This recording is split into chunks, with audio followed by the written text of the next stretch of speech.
On today's episode of my Isolation podcast, the road to the 60th anniversary continues, this time with the 12th Doctor's era. How's it fare compared to the others? Listen in and find out.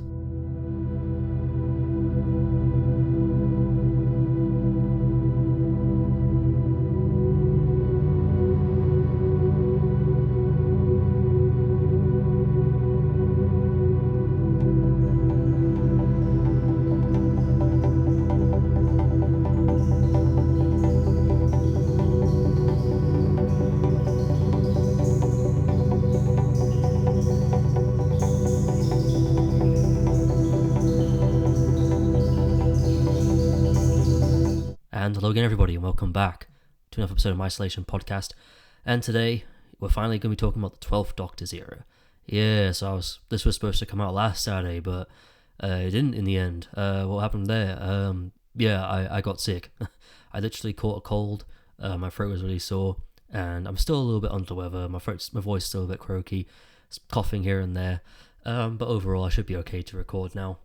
Another problem is that whenever I did try recording this episode beforehand in the past, I ended up giving up halfway through and I wasn't really sure what was going on. But I think now it's probably because the 12th Doctor's era is an era that I don't really have a lot to say about.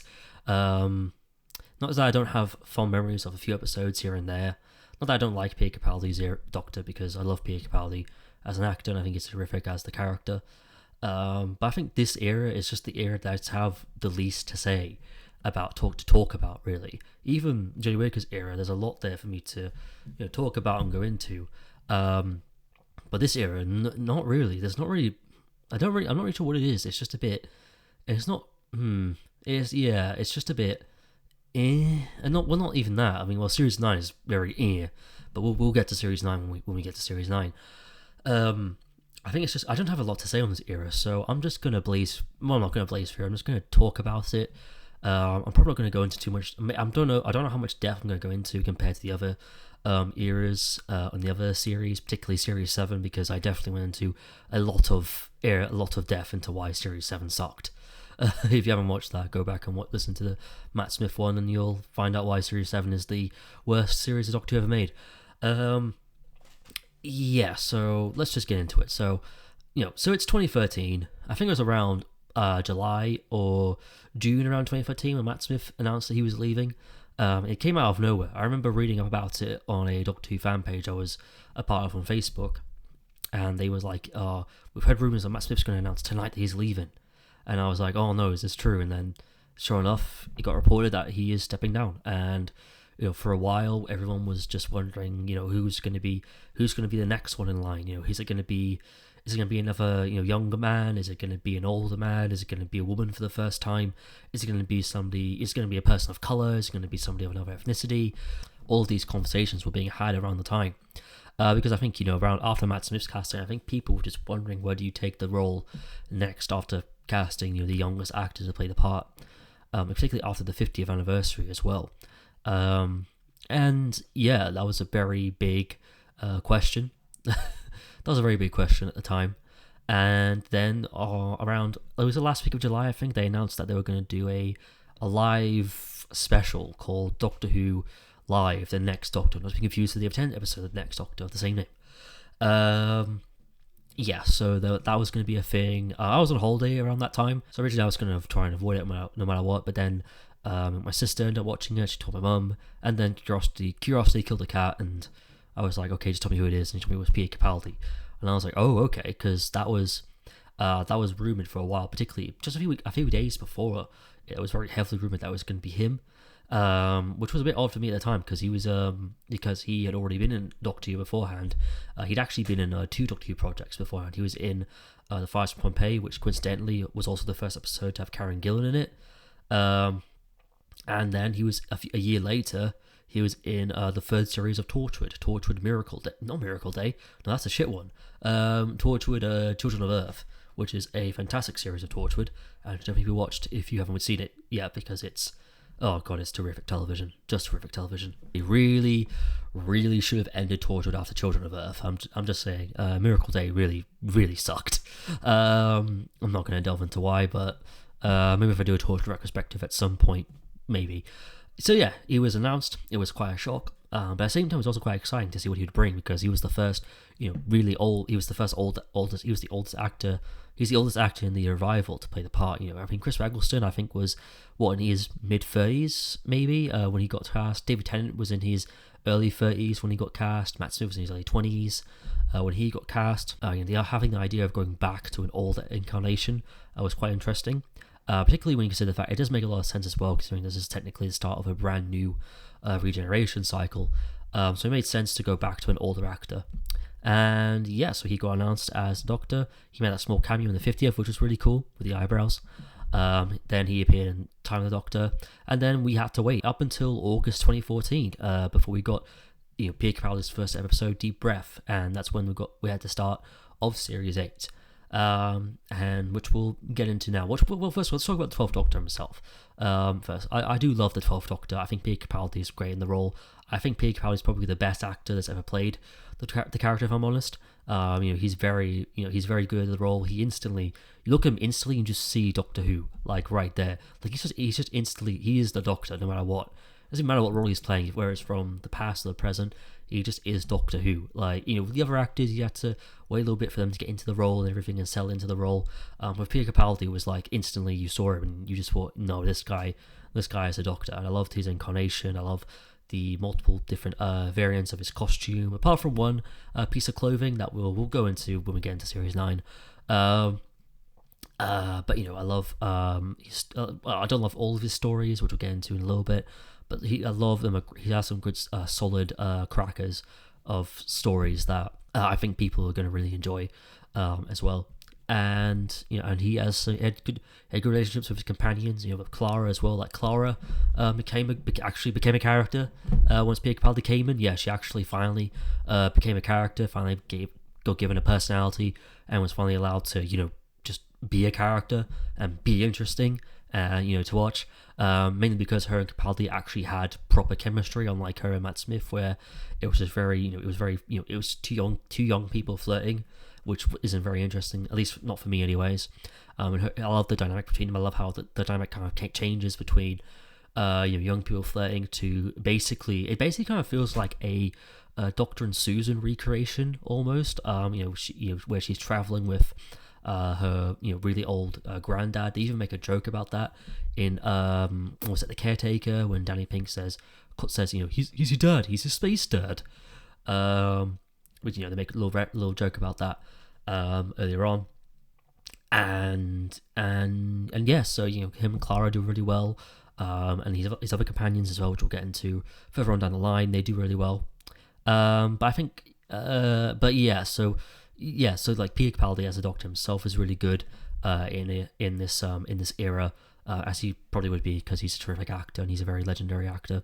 And he does great with the material that he's given. But so let's get into his actual series, shall we? Let's start off with, of course, Doctor Who Series 8. With Series 8.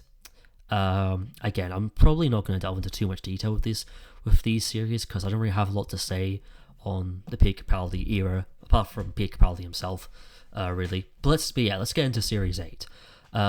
So like I said beforehand, I don't really have I'm not going to go into too much detail here, because I've already got a lot to say on the Peter Capaldi era, if I'm being honest, as I said before. So let's just start with Series 8. So the best way I can describe Series 8, at least for me anyways, is that Series 8 to me is broken. It's a very broken series. It starts off strong enough, but then it's not until the last 3 episodes, in The Forest of Night, Dark Horror, and Death in Heaven, when you start to see the cracks start to notice, and it becomes a very broken series. It starts off solid enough, and you think that it's going to end up being a solid start for the 12th Doctor's era, but in reality, Series 8 is just it's broken beyond repair, and a lot of it has to do with the fact that the last 3 episodes aren't very good. The story arc as well. The story arc is just very clumsily written. It's not very well thought out. It needed some more time to get going, and more time to be fully developed into being a much better story arc. And yeah, so it doesn't. Yeah, so I think a lot of that kind of lets it down for me. Yeah, again, the last 3 episodes in the Forest of the Night, particularly, that's just a terrible episode. I really did not like In the Forest of the Night. Just a horrible episode, really.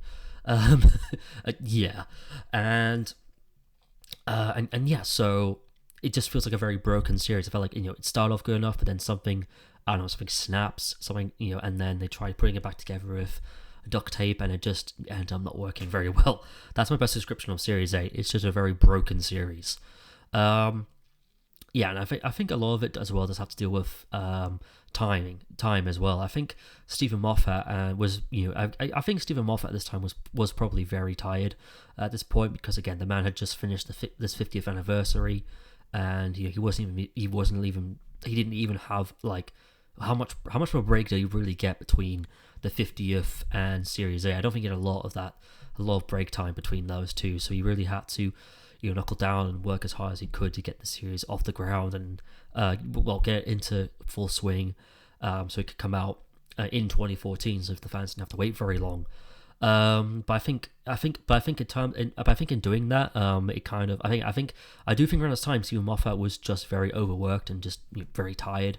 I think the show definitely needed another year-long break. The first one was in 2009, and we did eventually get another year-long break in 2016.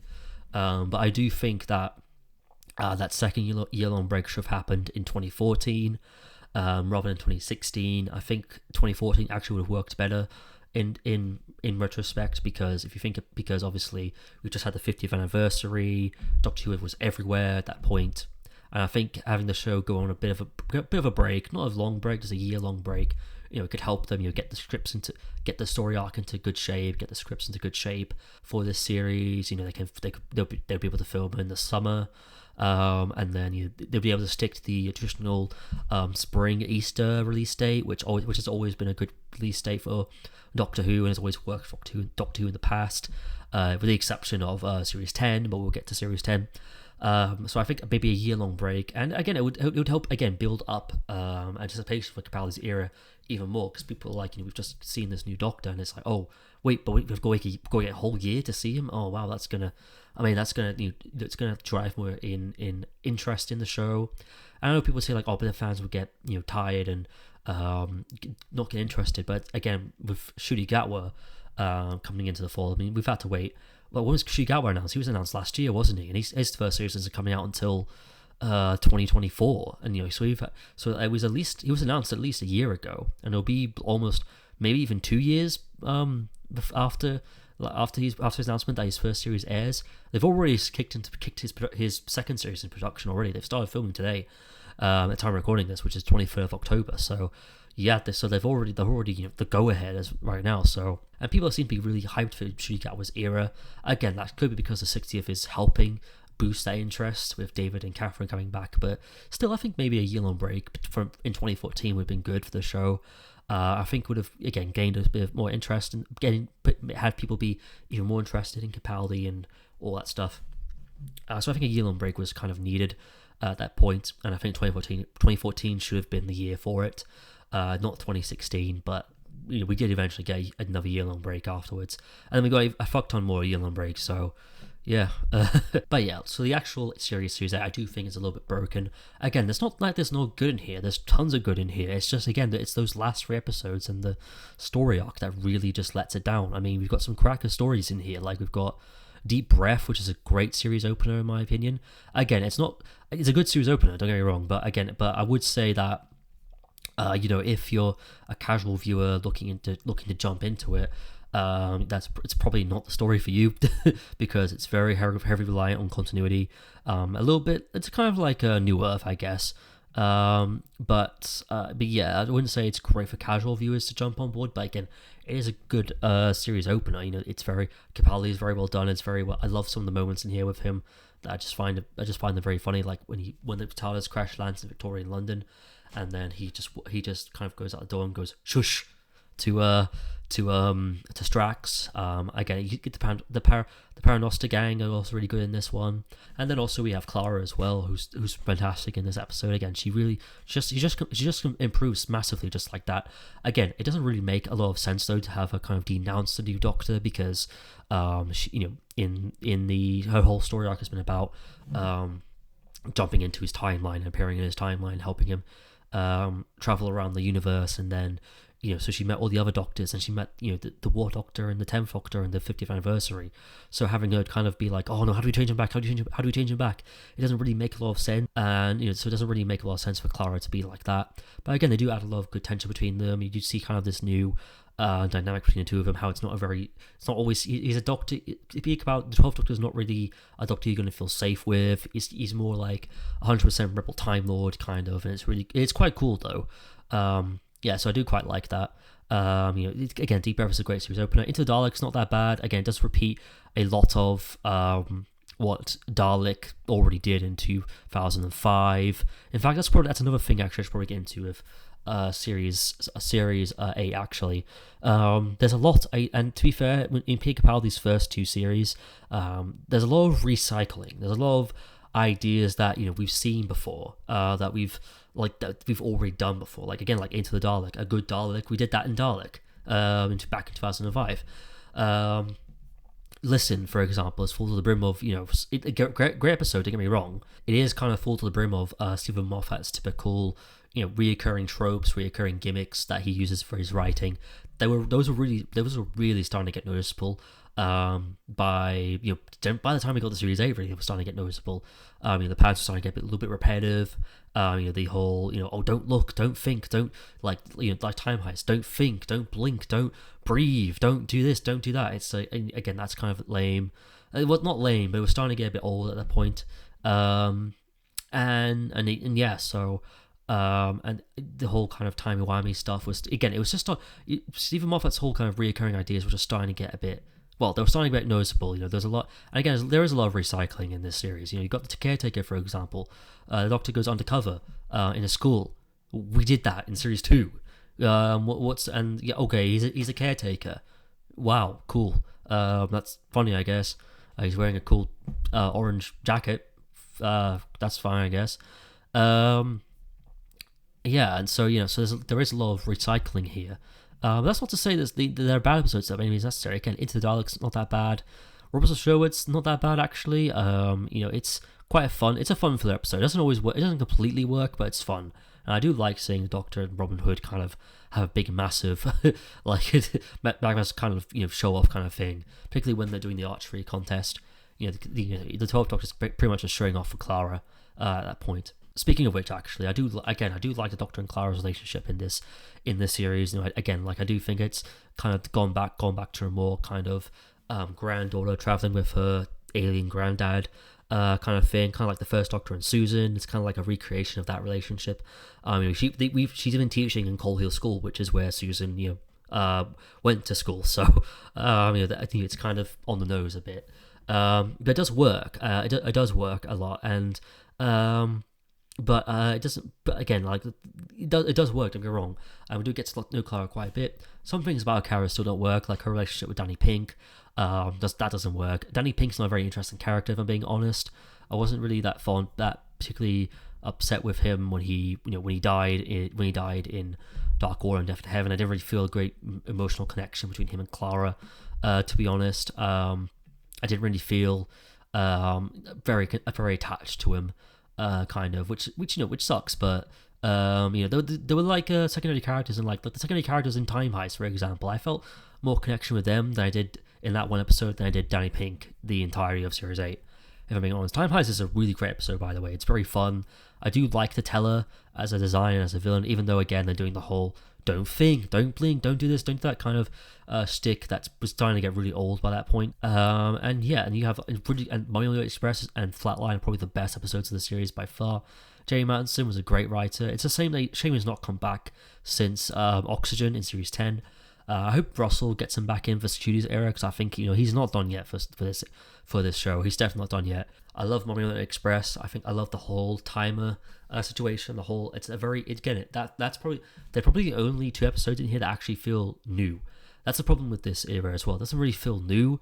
It doesn't really feel like a great jumping on point for the show.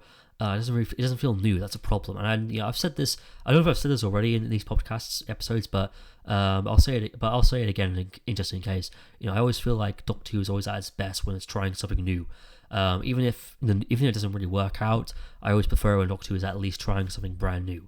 And again, this Monument Express and Flatline tried something new, don't get me wrong, but the rest of the episodes just feel kind of standard. And again, I feel like around this time, this is when Doctor Who was really starting to get stale. It just shows it was just starting to get really, really stale. Because again, like we have a showrunner who's been attached since 2010. He's very clearly, he was very, Stephen Moffat was just very clearly, overworked. I think he was overworked. During this time, and I think he just needed a break. I think the show itself just needed a break. That's a reason why Series 10 turned out as good as it did.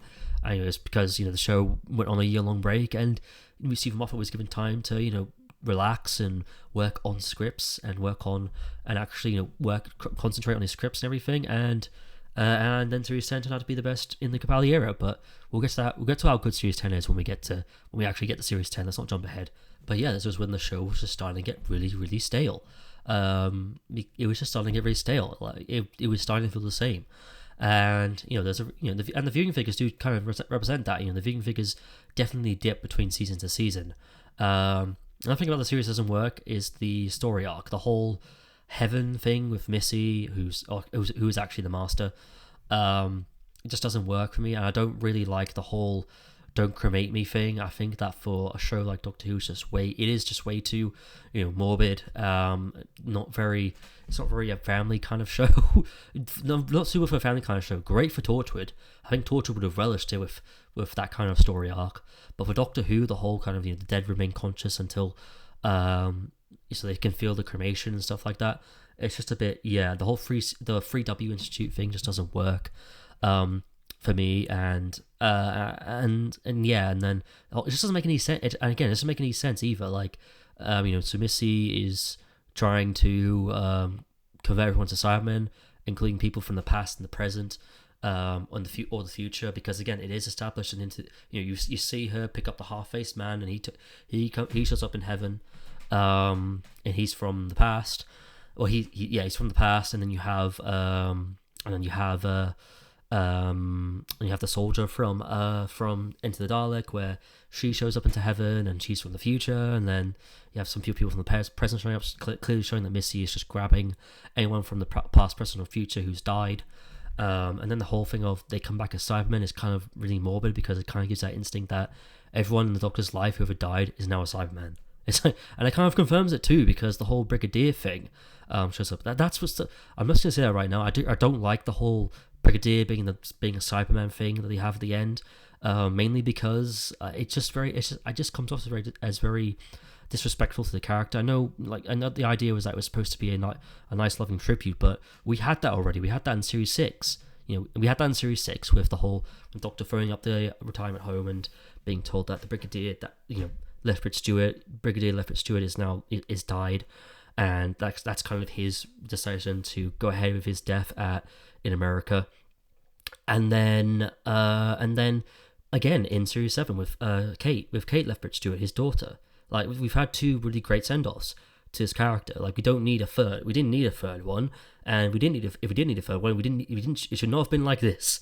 It should not have been him being turned into the thing that he hated the most, which is a Cyberman. One of the things he hated the most, and one of the things that the character fought against in his time on the show.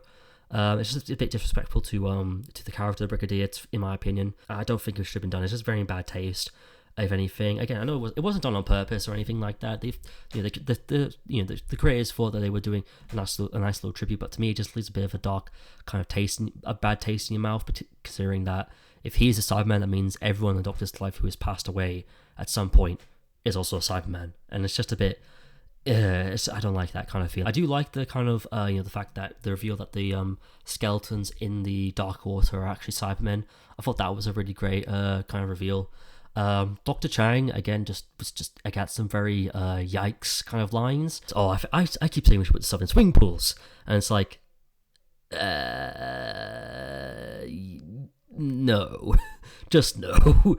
Like, that is just. I know he's supposed to be a bit. I get that that's supposed to be his character. He's supposed to be a weird creep, but it's just a bit icky. That it's a bit of an icky line, to be honest.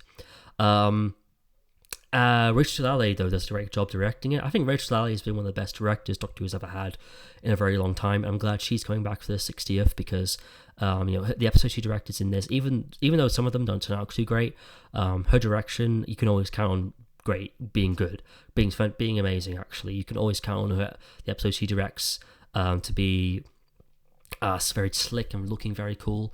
Like, Heaven Sent looks amazing. Really amazing, actually. And her experience, directing, she directed a lot of horror films. She directed Nightmare on Elm Street 6, Freddy's Dead, The Final Nightmare, which is really interesting, actually. She also directed Tank Girl, which is very interesting. I've not really seen that. I don't think I've ever seen Tank Girl. And so again, it's not like there's some good things here, but there's not some great things here. Missy as the Master. I do like her, actually. I do like Missy as the Master. I think Michelle Gomez is great as the Master, and I think that Missy's casting was very important because it was the first time we actually got confirmation that regeneration can in fact change gender. And because you had people out there like me who back in the day who didn't think Doctor could be played by a woman. Obviously, that opinion has changed drastically since then. As I've gotten older and I've actually grown up, thankfully. Unlike some people, but we'll touch upon that in the next era of the show. Because obviously back then, I wasn't too keen on the idea of the Doctor being played by a woman. And then this regeneration came along and kind of established that regeneration can change gender, and then suddenly it just wasn't even a question in my mind anymore. It was like, oh, okay. So when Peter Capaldi announced he was leaving, I was like, oh, I was thinking to myself, all these different actors that could play the character, but a lot of them were in fact women, because obviously it had been established that regeneration can change gender. So it was one of those things where I was like, that's it was the Doctor being played by women just didn't feel like a problem anymore. It was never a problem to begin with, really. I don't know why people treat it like it was even back in the day, but but for me anyways, for younger me, for 19-year-old me, it just didn't seem like an issue anymore. And I grew up since then, and I'm looking forward to whenever the Doctor gets played by a woman again, because I think Jodie did a great job. But we'll get into that when we get into the next era of the show.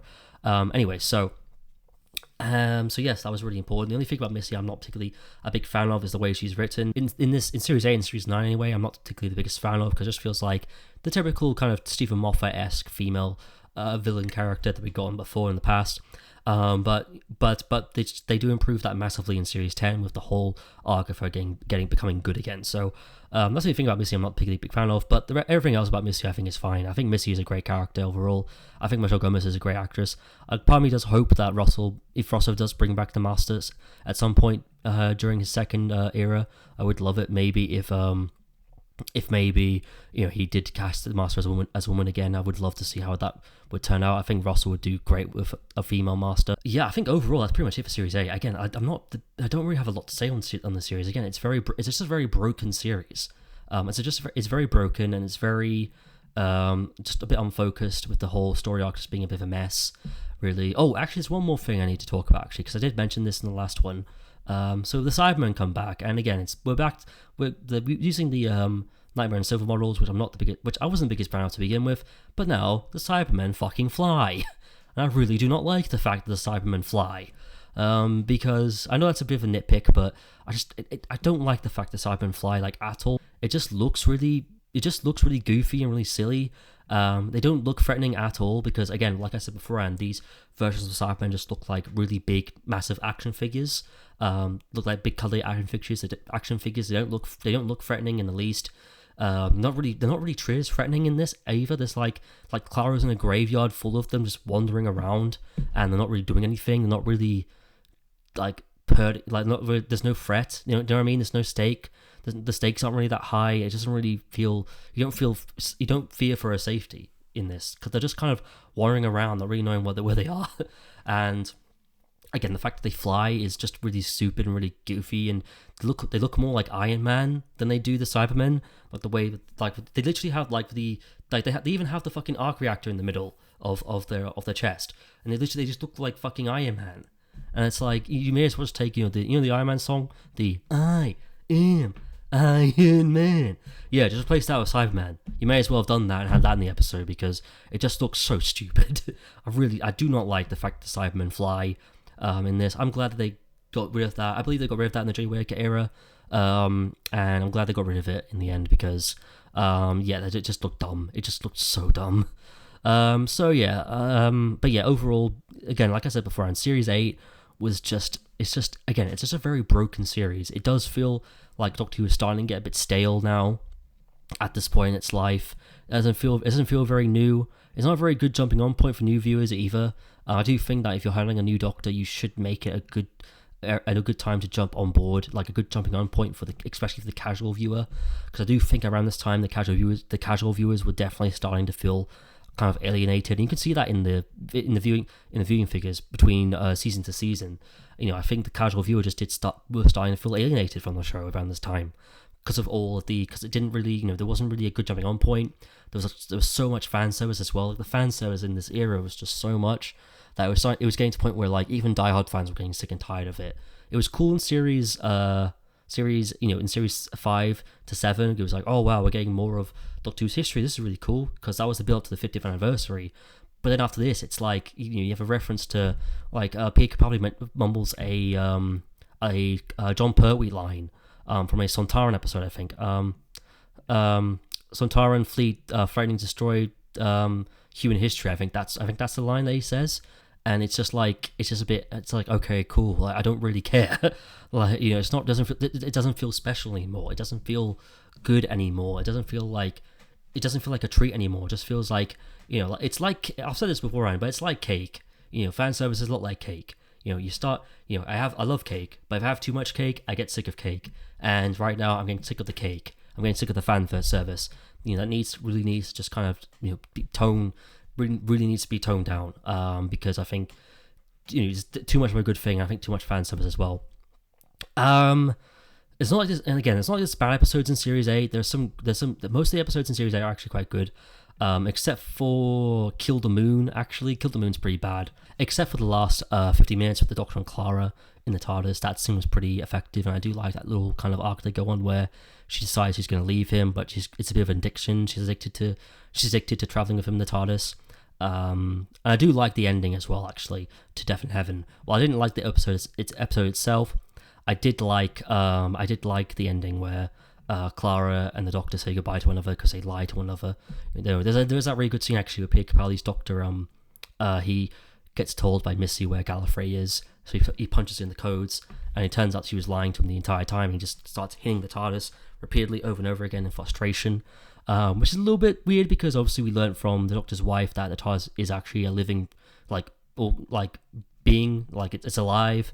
So the fact that he hits it repeatedly is just a bit like, come on man, don't do that. You're hurting the TARDIS. It is a very effective scene though as well. And I just remembered another thing as well. The Doctor, he's the president of the Earth now, isn't he? Why did you do that? The whole president of the Earth thing is just stupid. It's just dumb.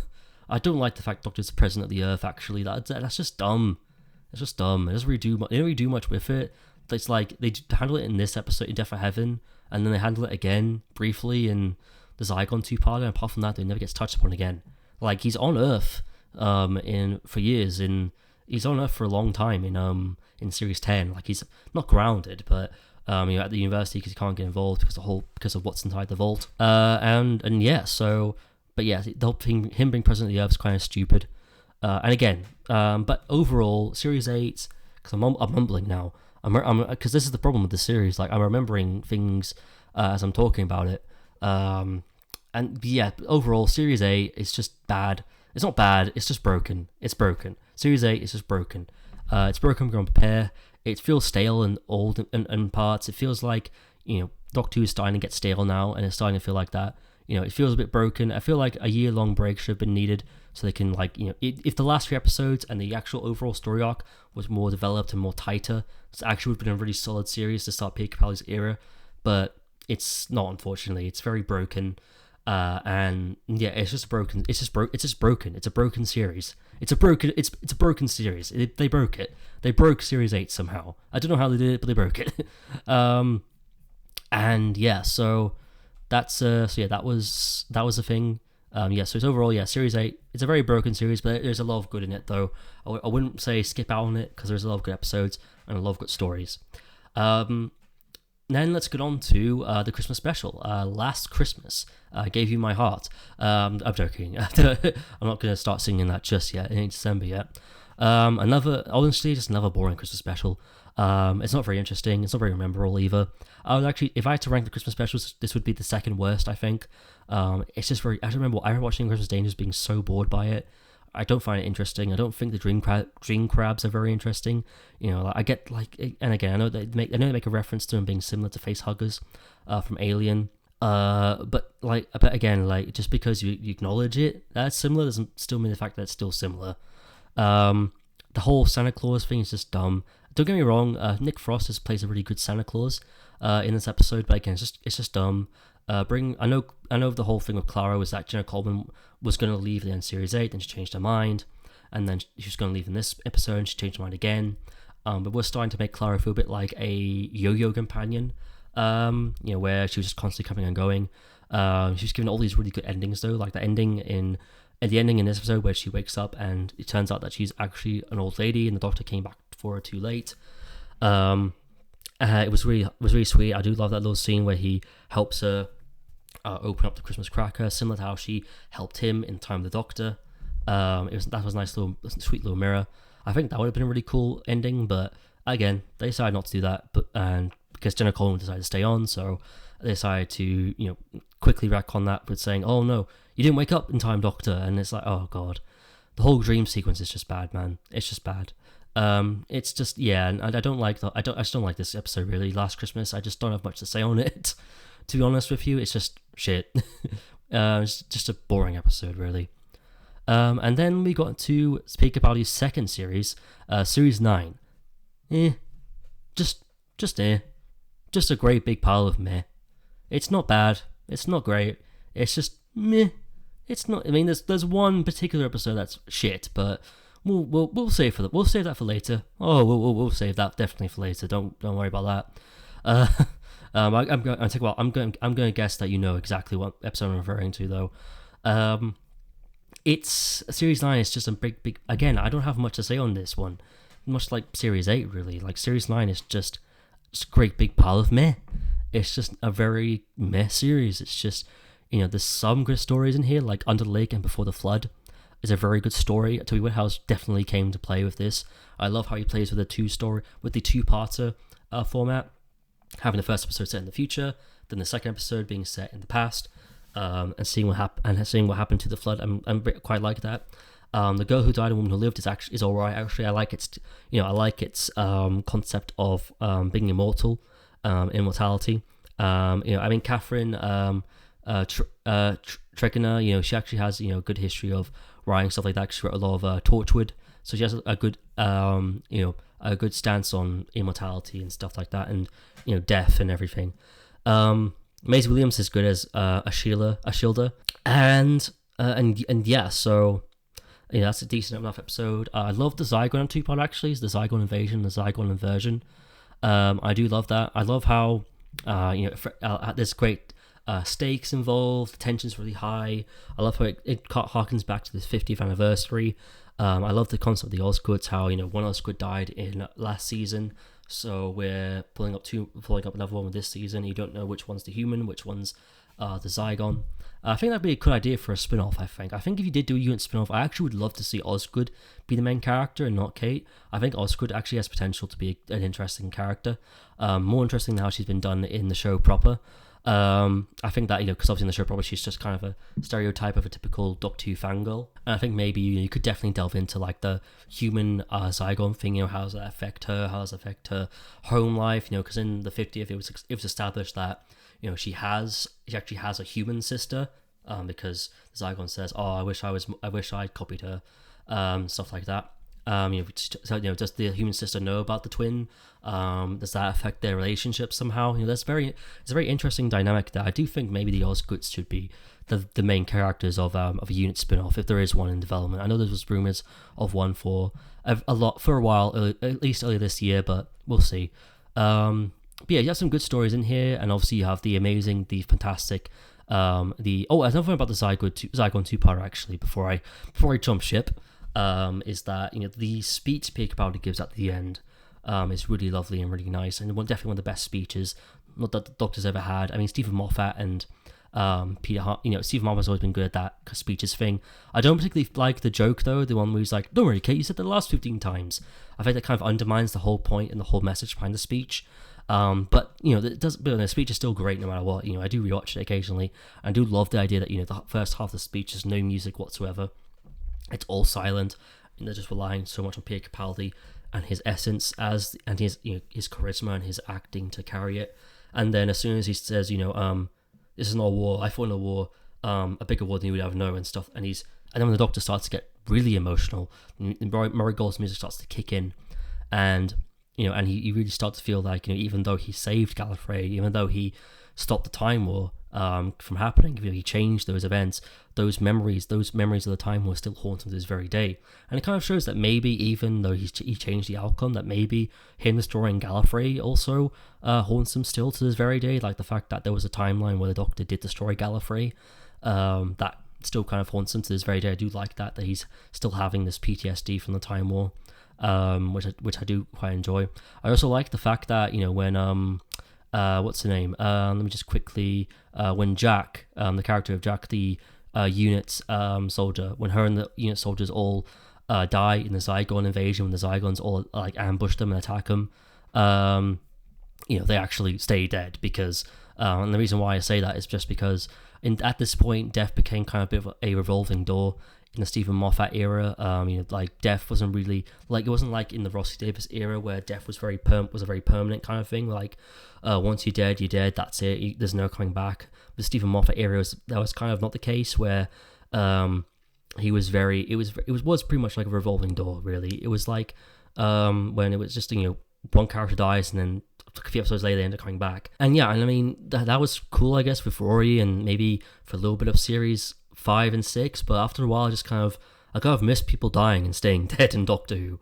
I feel like that creates a lot of good tension, a lot of good suspense, and you characters we get attached to very quickly when they die, and it creates this kind of mood where you're like, you don't know who's going to live, who's going to survive. With it being a revolving door, that's all taken away, that's all gone. It's like, oh, it doesn't matter, Kate's going to survive in this series. It doesn't really, there's no tension, there's no suspense or anything. I feared for Kate's life more in The Power of the Doctor from last year than I ever did in any of the Stephen Moffat episodes during Stephen Moffat's era, to be completely honest with you. Even this two-parter when, at the end it's theorized that, that maybe she got turned into a Zygon, but, she died and the Zygon took her place, but I mean, I think we all knew that she was going to survive eventually. And yeah, so, yeah, I just don't really care. So there's some good episodes in here, but there's also some bad ones, like Magician's Apprentice, which is familiar. It's just not a good story. I don't really like this. I don't really like the stories. I don't really like that story as a whole. I just find it very boring and it's very dull. And again, the recycling is kind of a problem here. Like, 'cause listen to this, for example, right? So, A New Doctor's second season opens with a two-part story in which half of it gets spent with the Doctor not actually being shown on screen, apart from the cold open. He doesn't really appear until halfway through. And then, and also we're talking about death, of the Doctor dying, because obviously, it's about the confession dial. Does that sound familiar? Yeah, it should. That's from Series 6. It's literally just the Impossible Astronaut and Day of the Moon, except with Daleks again. Like, the recycling here is just becoming so noticeable now, and it's just one of those things where it's like, again, are we doing this again? Like, and yeah, if we're just doing this again, and there's nothing. This episode for me is just not interesting in the least. I'm not interested in this opener whatsoever. I'm not. When Clara and Missy die, they're gonna come back. They're gonna survive, because again, death was much more of a revolving door in this era. Not only was death a revolving door in this era, but because we know Clara's in the rest of the season, so we know that she's going to survive. It doesn't really leave a lot of tension, a lot of suspense there. This would have been better for a series finale, if anything, rather than a series opener. I mean, no, Missy's not going to die because, we thought she died in the last season, but then she ends up surviving because, surprise, surprise, the Doctor, she teleported, which is the most obvious thing in the world. And I don't like the whole... and the whole thing with the Daleks as well. I think it just shows that Stephen Moffat is not great at writing the Daleks. I don't think he really understands them. I don't think he really gets them. Really, because we got this and Asylum of the Daleks. I mean, Into the Dalek was alright, but again, that was co-written by somebody else. That was co-written by him and Phil Ford, so he had somebody else to, bounce off of. But with this one, it's him completely on his own. And again, I don't think he really gets the Daleks, and don't like how the episode tries to give an explanation as to because obviously, it tries giving an answer to the whole, the question that Tom Baker asked at the end of Genesis of Daleks, where he says, "Oh, if someone in the future pointed out a child to you and told you that child would be responsible for some great evil, would you kill that child?"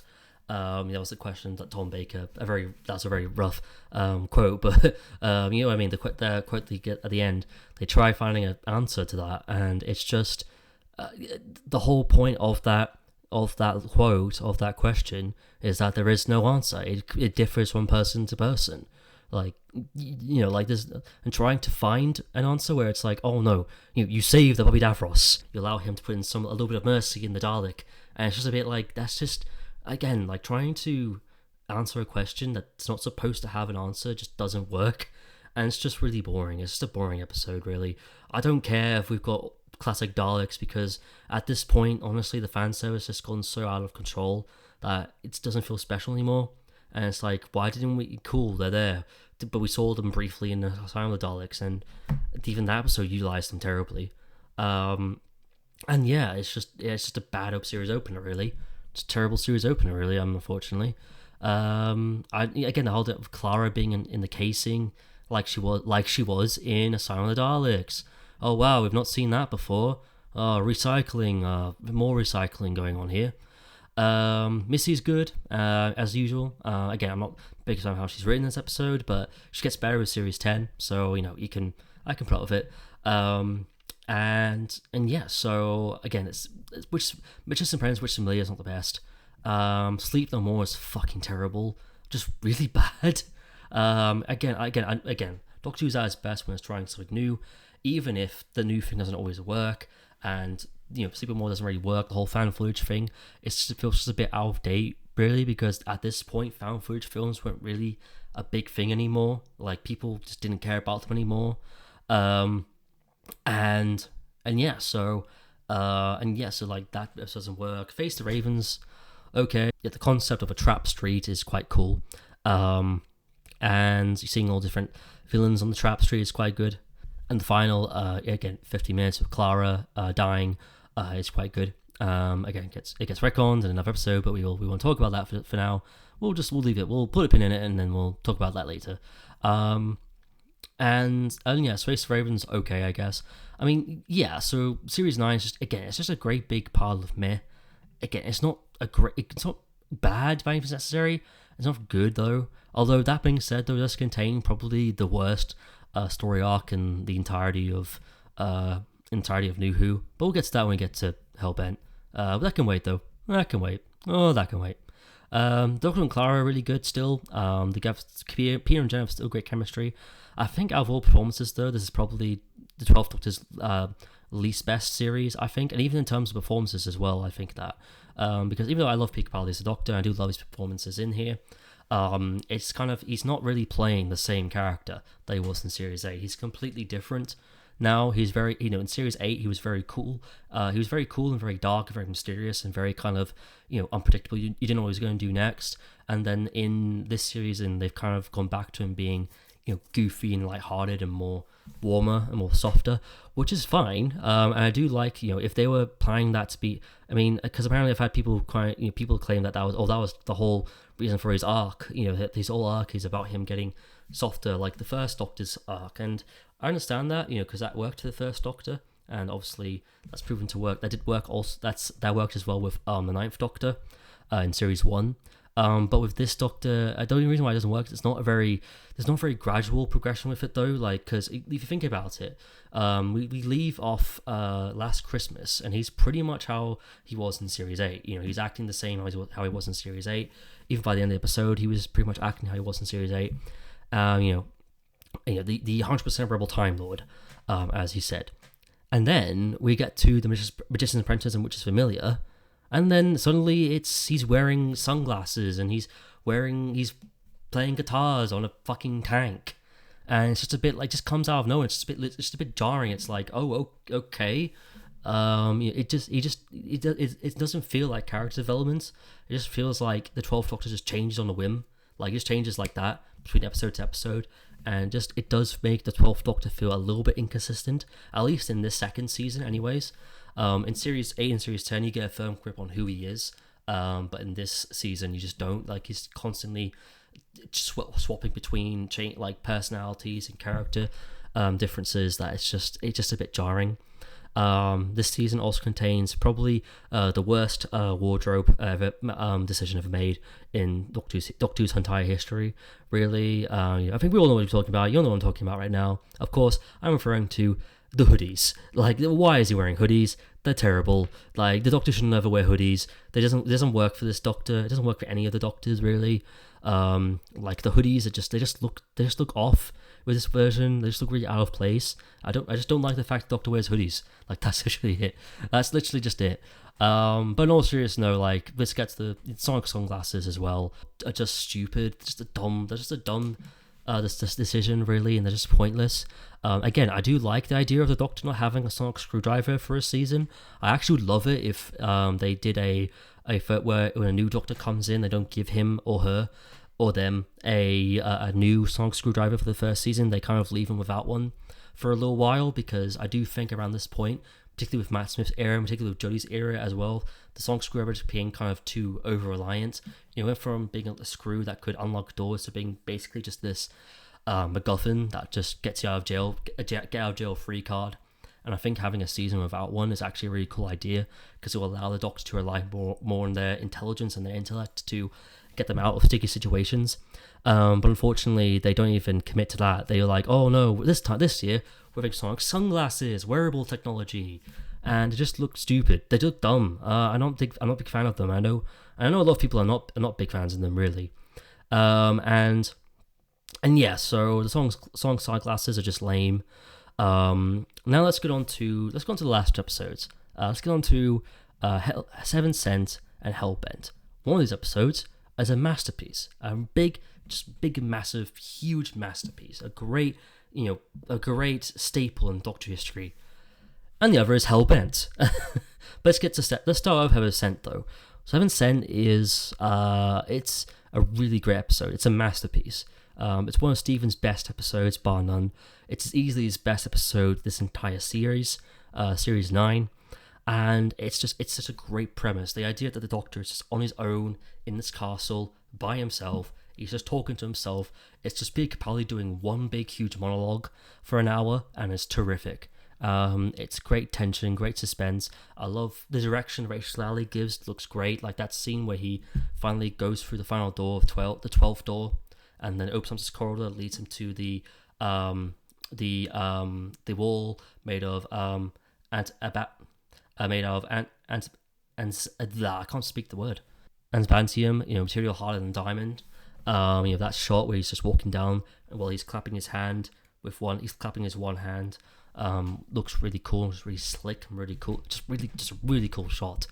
It's just a very well directed episode, and a very well written episode, and it's a very well put together episode. And I love the idea of it where Clara's just died, and the whole idea of it being the Doctor's got to get over Clara's death and kind of move on from it as much as he does not want to. And I think that's a great message and a great kind of where even after people leave us, we need to move on with our lives. And it's such a great premise, and it helps brings us back to Gallifrey for the first time in 10 years. In 10 years, we waited 10 years to finally be on Gallifrey, and we got it for a little bit in this episode, and for a little bit of Hellbent. But you haven't sent wonderful episode, terrific episode, amazing episode, wonderful episode, There's not much I can really talk about with Hellbent. Hellbent? No, Hellbent's terrible. There's not much I can talk about with Heaven Sent. Heaven Sent is just terrific. It's a terrific episode. It's a masterpiece. It's slick. It's cool. It's just terrifically written. I love the idea that the car sort of like revolves itself back to its original state. I love the idea that the Doctor's just kind of copying himself in the chamber over and over again. I also love how it's insinuated that he's done this so many times by this point, that for so many years as well. And I love the ending. I love the scene where he realizes how long he's been doing this for, and there's like great vertigo shot, and you just see the reaction on his face. And just see how he's having this breakdown. It's definitely Peter Capaldi's definitive episode, and the music as well. The fact that they took the Shepherd's Boy music from that small brief scene in The Day of the Doctor, and Morrigan was able to expand it further. I also liked how there's some music cues in there that feel very classic Who as well, like like in the scene where he's looking in the room and looking at the painting of Clara, realizing how old it is. And there's some little ding ding ding kind of things that sound like they're from the classic era, which is really cool. But yeah, like Heaven Sent overall is just a terrific episode. I could gush about it all day. But unfortunately, I have to move on to the next episode, which is unfortunately Hellbent. Now, I'm just gonna say this out front. And I know some people I get this episode has its fans. There's a lot of people out there that do like this episode, who love this finale, and if you do, that's completely fine. You're allowed to like what you like. But for me, personally, I do not like this episode. In fact, I'd go as far as to say that out of Doctor Who's whole 13 series run for its revival, this is hands down the worst series finale of Doctor Who's 2005 revival. Like, this is the worst one for me. It's like I know people might be like, no, Timeless Children. I'd rather take that over this any day. I'd rather watch Timeless Children over Hellbent any day of the week, to be honest. It's first of all, the whole hybrid story arc thing is just really weak. I think as well the hybrid story arc is probably the worst story arc in the whole revival. I know people be like, oh no, Timeless Child story arc, and that's not great story arc either. But at least that had potential to be great. This just didn't have potential to be great either. It's not interesting. It's just Peter Capaldi running around calling everything a hybrid, like a hybrid. That's what he says. And it's just, in this episode, Hellbent is just crap. It's crap. It's like, I think the problem for me is it doesn't feel like a finale, and it just feels very, it's just very boring for me. Like, I tried rewatching this again, I just got so bored. It just feels very, like, stuffed and just very, like, it just doesn't feel very interesting. I like the opening 20 minutes when the Doctor doesn't say anything, and the first thing he says to Rassilon is "Get off my planet." I like that aspect about it. And the final shot where he's walking through the TARDIS and he's putting the red velvet coat back on and gets a new sonic screwdriver, that's really good. But apart from that, like, the rest of the episode is just, again, they introduce like Rassilon in this episode, but they do nothing with him. He just kind of disappears halfway. I think he gets transported off the planet halfway through. I think you see the ship flying away. When you have to zoom in on the on Gallifrey's tower, and again with Gallifrey, they don't really do. We waited 10 years for Gallifrey to come back, and they don't do anything with it. Like, they don't do anything with Gallifrey, the hybrid thing. Like, the whole thing why the Doctor was trapped in the confession dial was because the Time Lords thought he knew something about the hybrid. But then in this episode, he admits to Clara he doesn't know anything about the hybrid. But earlier in Hellbent, like, it's really confusing. It's like, but in Heaven Sent, he says, "I confess, I know the hybrid is real." And what was that, just a lie or something? Like, how does he not know the hybrid is? Like, even though he admitted that he did in Heaven Sent, it just doesn't make any sense. And again, like, the fact that they undo Clara's great exit in Face the Raven is just, she just doesn't go away, does she? Like, Clara just doesn't know when to leave. She kind of overstays her welcome massively, and of all of her endings as well, this is the worst one for me. Like, having this ending where she just flies off in a diner as a TARDIS diner, American diner. It's just a terrible ending to me. I think that's only done to set up a spin-off between her and me, or Ashilda, and which never really happened in the end. So I I think just assume she eventually went back to Gallifrey. How Gallifrey got out of that of dimension, it's never explained. Literally, there's literally a line in this episode where she asks the Doctor how did they get out of the dimension, or the other universe that they were trapped in, and the Doctor says, "Oh, I didn't ask. I just decided to make him feel clever." And it's like, what? No, what? No, explain. Like, where is Gallifrey in the universe now? Like, where is it exactly? Like, where is its place in the universe? They do nothing with Gallifrey. It's not even like. I remember I was rewatching the Five Who fans review, roundtable review they did for this episode recently, and I remember I think it was Dan Sherritt who pointed this out, where he was like, "Oh, there's never a moment where the Doctor just takes a moment to look at it and go, I'm home." Like there's never that moment where, because he's back on Gallifrey now officially for the first time, well, in 10 years for the new revival, but for millions of years for him, there's never that moment where he just goes, "Oh, I'm home." Like the closest we get to is when Clara comes through, and then he says, "Oh, this is my place," and that's it. Again, they don't do much with him. They don't do much with the Time Lords either. The Doctor's whole kind of hellbent wrath, it just doesn't make any sense, because again, the whole point of Heaven's Sent was that he's supposed to get over Clara's death and move on from it, and now it's like, oh no, I was never gonna get over it. I was always gonna make Time Lords pay for Clara's death, and it's like, man, it just undoes all the good stuff that Heaven's Sent set up, and the whole reveal that the hybrid is the Doctor and Clara kind of together. It's not even a hybrid. Like, I'm sorry, but two completely different separate people just because they're together, that doesn't make him a hybrid. A hybrid is when you cross something over with another thing. That's a hybrid. Having two people together is not a hybrid. So, like, that's just lame. And the whole hybrid story arc is just terrible. It could have been cool. I remember there was a fan-made trailer where they were where they spliced together all the times they'd morphed Dalek DNA with something else, or they'd hinted at, and it made you think like, oh, this is going to be this big 10-year revolution that they've been setting up throughout the whole of New Who, and that just didn't happen. That didn't happen. Instead, oh no, it's just the Doctor and Clara together, and that's just it, man. That's just lame. It's lame. Sorry, but it's lame. The whole like there's some weird moments in there, like when I don't like the idea of the Doctor shooting another Time Lord. Yeah, I get that. He's like, oh no, we're on Gallifrey. Time Lord is just it's just otherworldly for man flu or something like that. But then in the End of Time Part 1, the 10th Doctor literally says that every time I change, it feels like dying. So the 12th Doctor essentially still killed one of his own people just to save Clara, and that's just massively out of character. And it's like, and again, and maybe people say like, oh no, it's supposed to be out of character, but just seeing him act this out of character is just, it just sucks. It's just not a great thing to see. Never cruel or cowardly. Yeah, sure. Like, yeah, sure, okay. What else as well? I don't like the workshops with the whole, sliders. I mean, those were just weird. I hate the fact they went off to get there's some really forced fan service in there, like the classic TARDIS interior, which is like, oh, cool. Cool. I mean, like, I don't really care, because again, at this point, the fan service was getting so out of hand and so overused that I just didn't care for it. Didn't care for that. Clark, there's some weird moments as well, like when the Time Lord's saying, "Miss Oswald, we need to find a way to extract you," and he just shouts, "Stand back!" And then the General just looks at her and goes, "Oh, great, we'll stand back, don't worry." And it's like, bro, you're Time Lords. She's a human. You can easily overpower her. Like, just walk over there, grab her, and drag her back.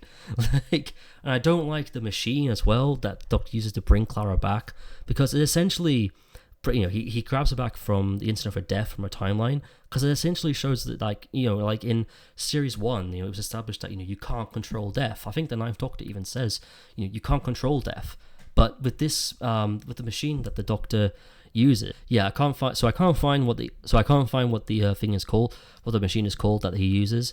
But that's probably explains how much attention I was paying to this episode, because honestly, I tried rewatching this again for this podcast, and I just couldn't do it. I couldn't sit through this whole episode. And again, it's just so. The biggest issue here is that it's so boring as well for a series finale. Like, for a series finale, like, even if it's like a small, more personal story, like the Pandora opens and the Big Bang, it's still, you still got to keep your story interesting and engaging the audience. But with Hellbent, it just doesn't do that, and Hellbent is just, it's so boring and so not interesting, at the least. And it does, and again, I know some things don't make sense, like when, Clara dumps him in America, and it's like, instead of just leaving him in, like, it was established in the Day of the Doctor that she can actually open the TARDIS doors by snapping her fingers. Like, that was established. So she could easily have, arrived at his TARDIS, snapped her fingers, put him in his TARDIS, and then close the doors, and then he wakes up in his TARDIS. But then no, he's got to do his thing where he's got to drive off and then explain the whole story to Clara because he can't remember her. Well, he can remember her, but I don't remember. That whole thing is confusing again. It's like he can remember her kind of, but he can't remember what she looks like, I guess, which is just a bit, I don't know. I just don't like that. It just takes, again, it's a very, when Donna got her memory wiped, it was very impactful, and you cared because you grew to love Donna and for that whole series. But with this one, it's just, with this, when he does it this time, it just feels a bit last minute. It just feels a bit like, shit, we need a climax. He wipes a memory, but he does it wrong. He doesn't know how to use the device, so he wipes his own memory of Clara instead, and it's like, oh god. So overall, I'm just going to stop ranting about how bad Hellbent is now. But yeah, Hellbent is just a really, really bad series finale. It's the worst series finale of Doctor Who's Arrival. It just is, for me. Again, it's just a very boring episode, and it's just not interesting, and just a lot wrong with it. There's a lot wrong with it. Again, it has its fans, and I'm glad it has its fans. And this series has its fans too, and I'm glad this series has its fans. But overall, Series 9 is just a great big pile of meh. It's just meh. Like, I would say it's the worst series ever made, even with Hellbent, because there's still some pretty decent stories in here, and I do like the idea of having most of the stories be two-parters. I think that's quite a good idea. I think that's a good idea as well, and bring two-parters completely back into the fold, which is really good to see. We do love a good two-part around here. But yeah, overall, Series 9 is just It's just meh. It's not bad, but it's not good either. What is good, though, is the Christmas special, The Husbands of River Song. Yeah, so, as I said beforehand, I've only liked 3 of the Doctor Who Christmas specials, and this is the 3rd one for me. I do love this episode. After the disaster that was Hellbent, it was good to have an episode that I could just jump into and have some fun. And that's what I love about this episode. It's just fun. I love the rom-com kind of element to it with the Doctor and River Song. I love how the Doctor and River Song actually feel like a married couple this time, rather than because obviously with with Alex and Peter being around the same age bracket compared to her and Matt, which was a big massive age gap between the two actors. So it wasn't really that whole husband and wife thing just wasn't very viable, but it is here, and she has a much better chemistry, I think, with Peter than she does Matt. I love the dynamic. I also love how it helps set up, River Song's ending for Forest, Science in the Library and Forest of the Dead, when it reveals, when she was telling the 10th Doctor, you took me to the Singing Towers, you ice skated, you got a haircut and a suit, you showed on my doorstep, that kind of thing. I do like how it helped, that kind of a continuity there. I love the explanation as well, how Song doesn't recognise the 12th Doctor because, it's not part of his original regeneration cycle. She only knows those original 13 faces. Like, that to me just made me laugh. And I was like, that's so much better than, doing something cringy like oh, she had a mind wiped or amnesia or something like that. It's just nah. I like the Hydroflax as a villain. And the whole machine. Greg Davis as well does a good job with it as well. I've always loved Greg Davis though. He's a great actor and a great comedic presence, particularly in the Inbetweeners as Gilbert. But I think everyone knows that by now. I like the idea of them constantly throwing their head around. I like the idea they set up the villain that they use in the next one, the Return of Dr. Mysterio. I do like that. And I just love the whole vibe of this episode. It's just a fun episode. It's a fun Christmas special. And I just love that. After the whole disaster that was Hellbent, it was nice just to have some fun for a change. And it was good to get some proper closure on River Song's story. Again, her ending in Time with the Doctor wasn't too bad, but it was good to have some actual proper closure to it as well. I don't think they should bring her back again in the show whatsoever. I know that people really want to see her with Jodie, or maybe even see her paired up with Ncuti. But I just feel like River's story is completely done now. We've done everything we can with it. I also love the music for the Singing Towers as well that Murray was able to put together. I think that music was really good and really effective, particularly for that scene. And I do love the ending where it says, they all lived happily ever after.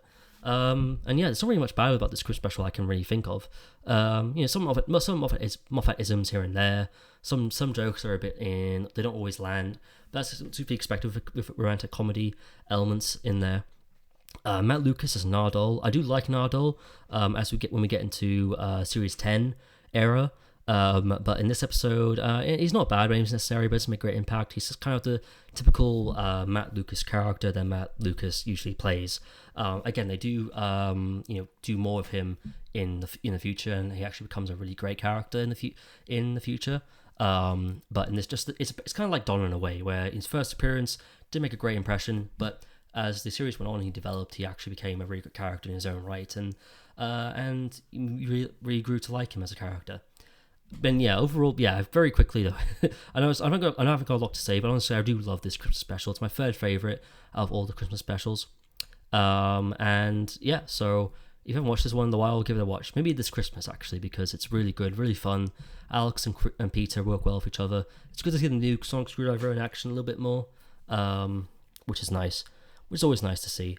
And yeah, and after that, we did not get a series of Doctor Who for a while.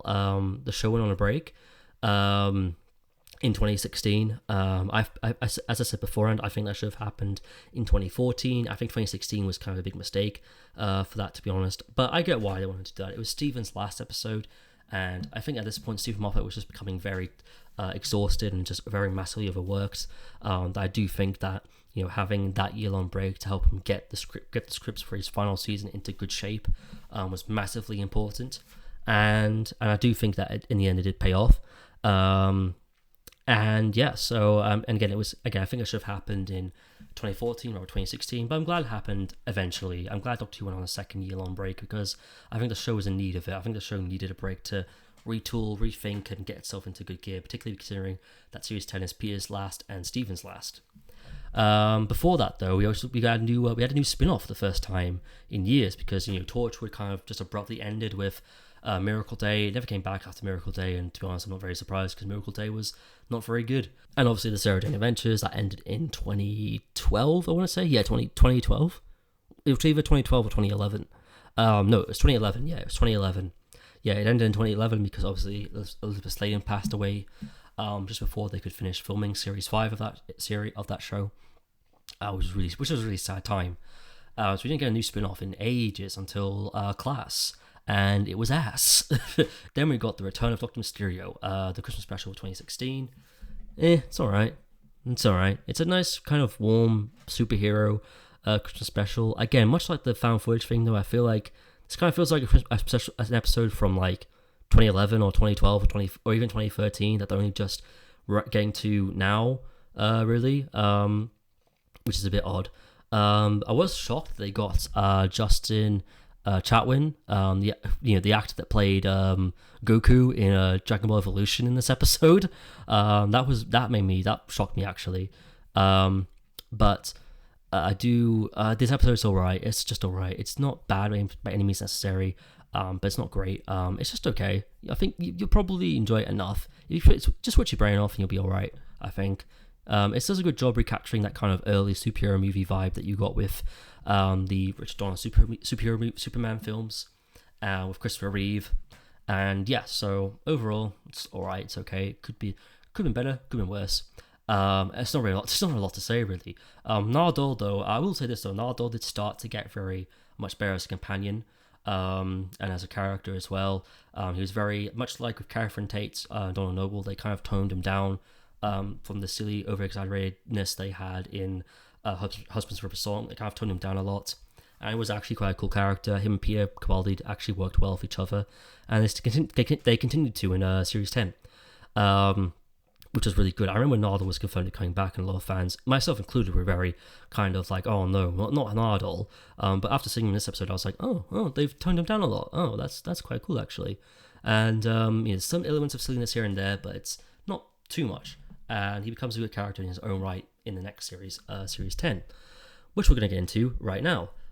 So, Series 10, the first full run in a year, and also the first Doctor Who episode of Doctor Who series to be aired in the spring.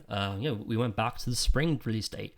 I think it's because the overnight ratings for Series 9 went very well.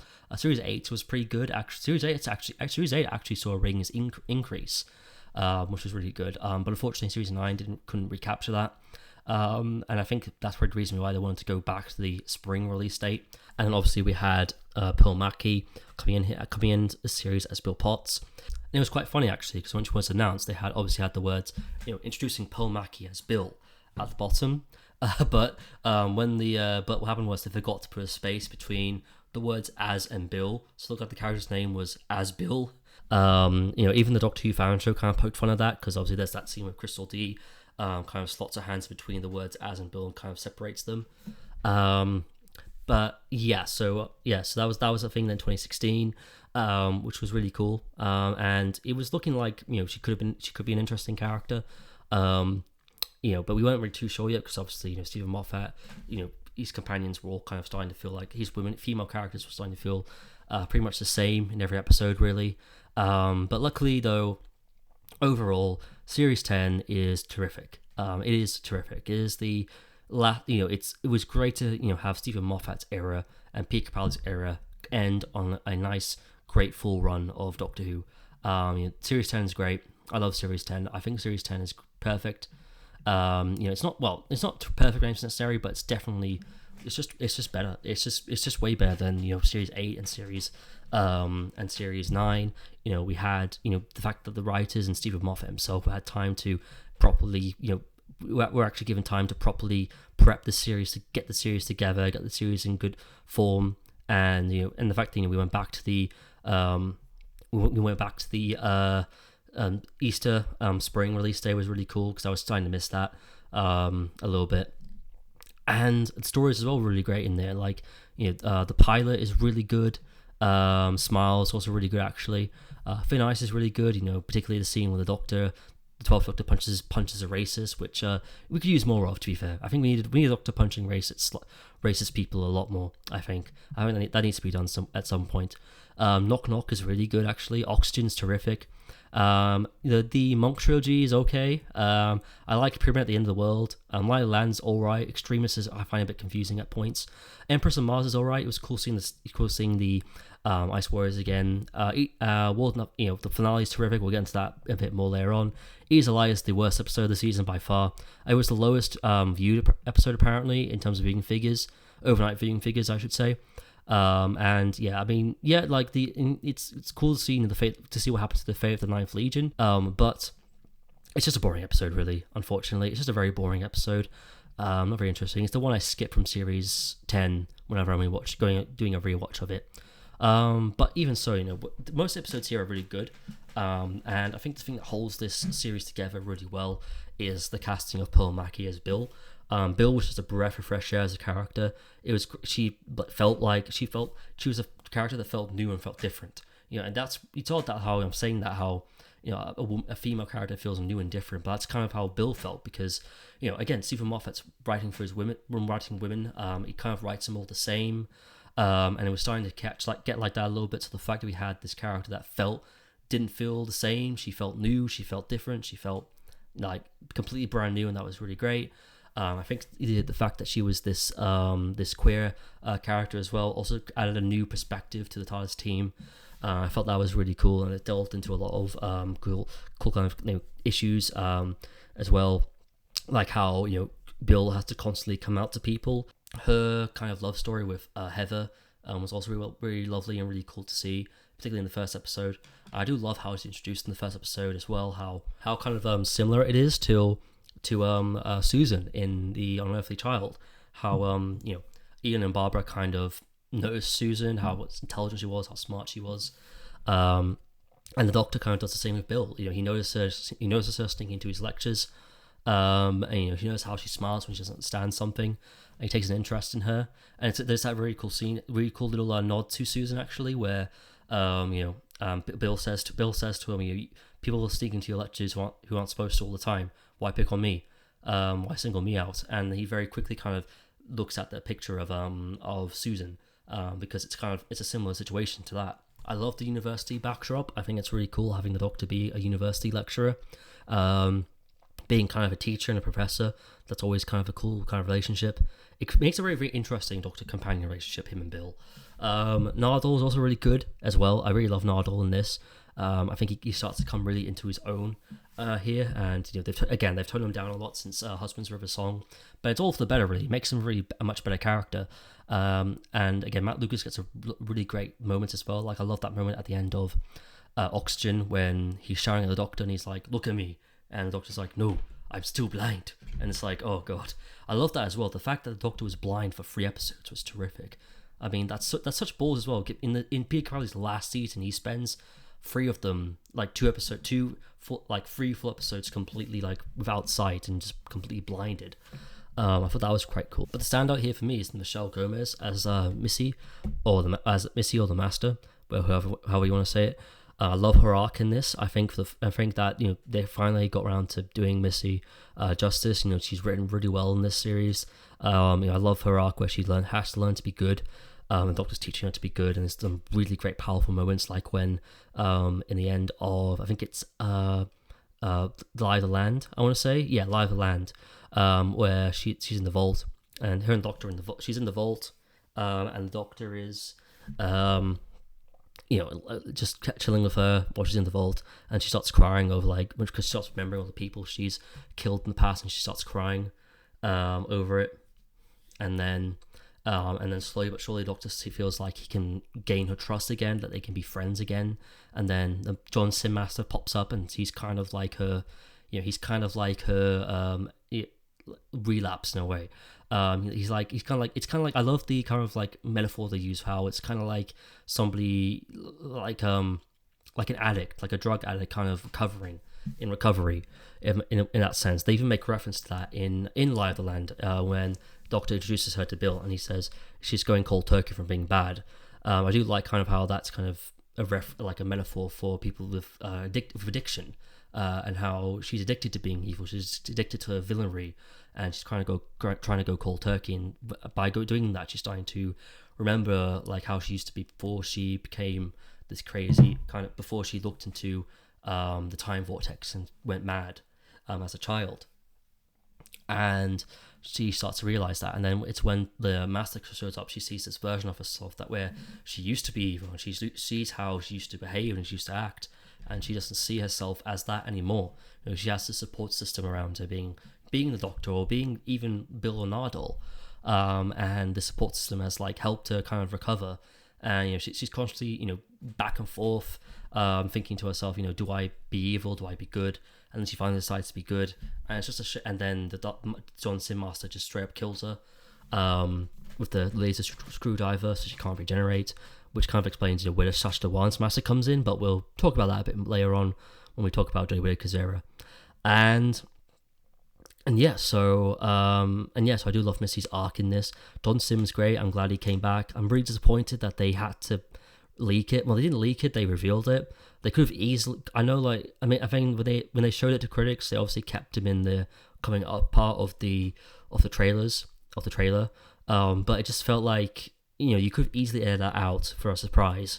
And I think maybe they were going to, but then they thought, we need ratings, let's just leave it in, and then we'll announce it and claim that it got leaked or something like that, where you could have easily edited it out. Like when they screened Partners in Crime back to critics, the last scene with Rose, when the last scene where Donna's talking to Rose, but you don't know it's Rose. You see her hair and you see her jacket, but you don't see her face. When Donna's talking to Rose and she puts the keys in the bin, she's telling her, oh, tell my mother that bin there, and she races off. The scene where they actually cut the bit where Rose turns around and you see her face, when they were screening it for critics, so that didn't get spoiled.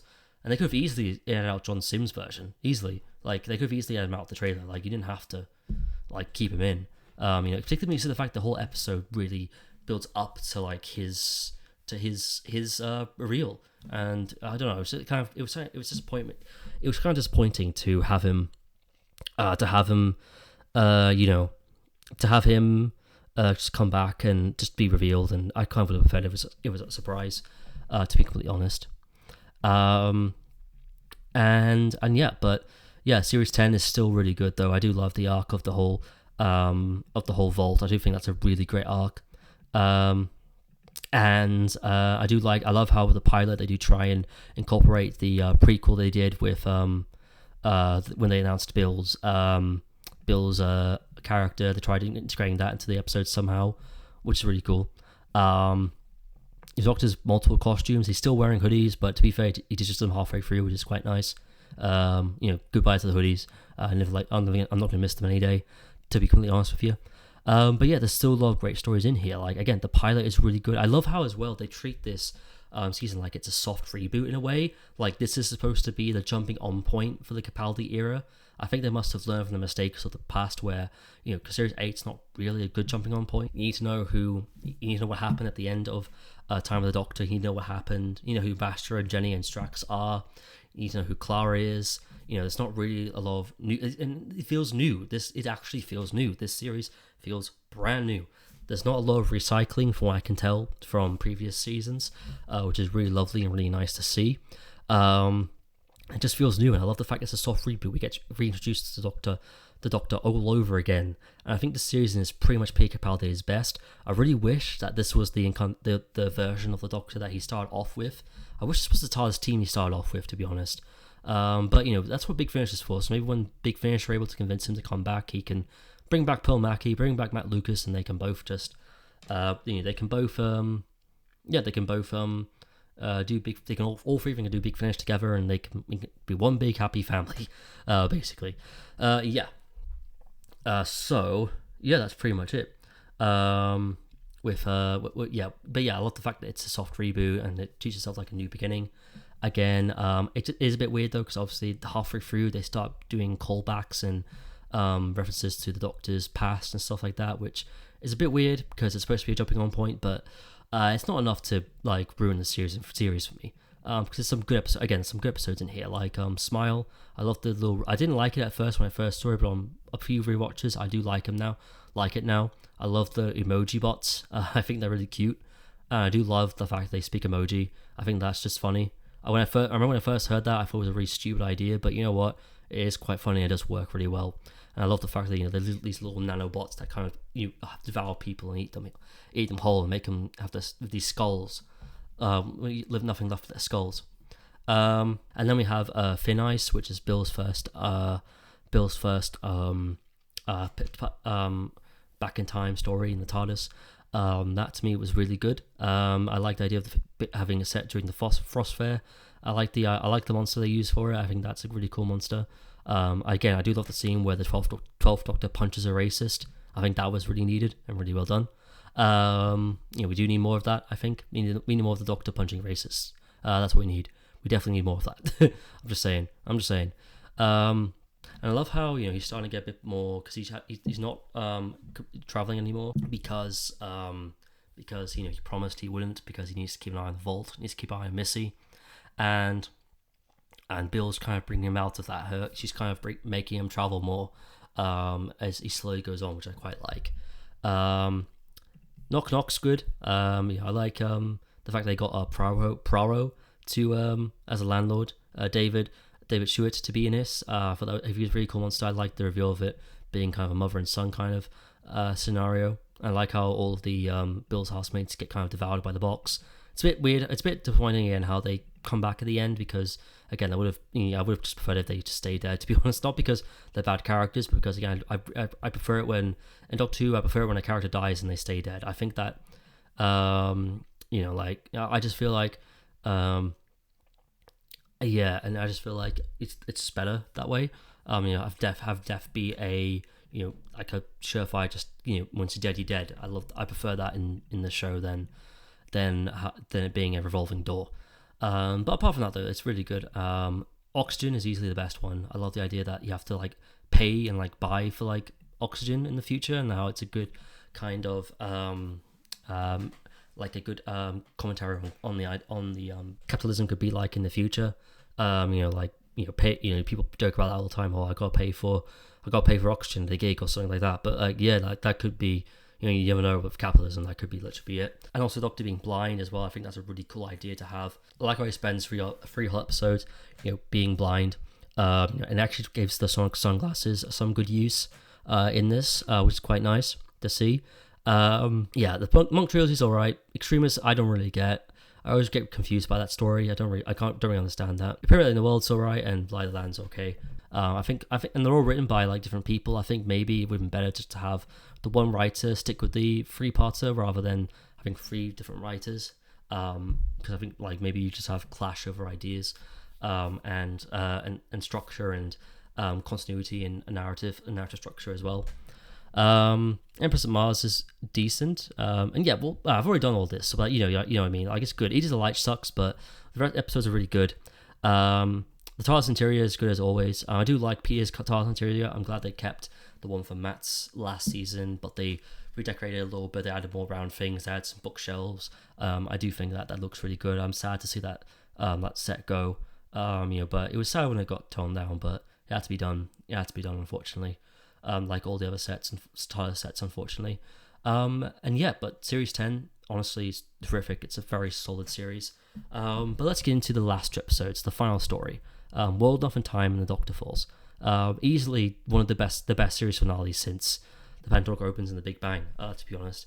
Name of the Doctor was okay. It was fine for what it was, but this was way better. It's big, it's huge, it's bombastic, and there's a lot of tension and a lot of suspense in this whole series. It keeps you on your toes, it keeps you guessing. John Sim have our first kind of master crossover, a multi-master story on, at least in TV anyway. I think Big Finish did a few in the past, but the fact that this is the first multi-master story was really cool and really well done as well, and just keeps you on your toes. And I love how, because Rachel Talalay, she directed a lot of quite a few horror films. I believe Ghost in the Machine. She also directed Freddy's Dead, The Final Nightmare in the Nightmare on Elm Street. It also her directorial debut, actually. So she actually brings her techniques and skills for horror into this episode, particularly with body horror, with the Mondasian Cybermen. And I love how we see the Mondasian Cybermen's creation, the genesis of the Cybermen. I think that was a really cool take on it. This is easily the best the Cybermen have been handled in a long time. Because in the past they were handled decently in Series 2, and then Next Doctor that they just weren't that great. Cyber King was a bit lame. Closing Time, they were just made into a bit of a joke, and Nightmare on Silver just wasn't good, and Dark Water and Death in Heaven just wasn't good either. Don't get me wrong, it's a bit annoying that we have this is the second series finale two-parter where we have the Master featuring the Master and the Cybermen. But to be fair, the fact that we have two of the same masters and a multi-master story, that kind of makes it feel good, makes it feel unique. I do love the Mondasian Cybermen as a design. I love how we've gone back to that. But I think the big shocker was when Bill gets turned into a Cyberman. I didn't think they'd actually go ahead with that. I thought oh no, the Doctor's gonna get there, he's gonna save her in time, but he doesn't. He's too late, because obviously with the black hole, on one end time's really slow, and the other end time moves really quickly. Bill gets shot by this blue Smurf looking dude, and she gets a massive hole in her stomach, and then she has to get taken so she can be saved, basically. And then she's stuck down there for 10 years while the Doctor's trying to explain what happened. And then there's that final scene in World, Enough and Time when it gets revealed that that Bill is a Cyberman, and Doctor's just, you see the heartbreak on his face, and then when Bill just goes, I waited for you, and then you just see the amount of regret that he has that he didn't get there in time, and he failed his companion, and his companion died.